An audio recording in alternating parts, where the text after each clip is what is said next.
Zoran Bijelić iz Priboja. Ispred koje firme?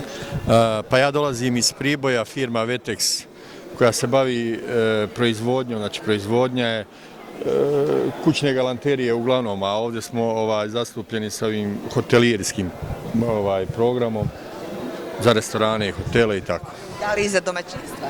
Pa naravno i za domaćinstva, ali prvenstveno smo u Budvi zbog restoranskih i hotelijerskih. Vidimo da je u pitanju kvalitetan pamuk i frotir, po čemu ste i poznati. Pa jeste, tako je, baš kvalitetno. Mi smo prisutni ovdje već duži niz godina i na tržištu ovome, a i na ovom sajmu, tako da smo zadovoljni ostvarenim rezultatima do sada, a nadam se bit će i tako i u budući. I neposredan kontakt sa potrošačima, što vam na ovaj način Jadranski sajam omogućuje nešto što je ipak nezaobilazno.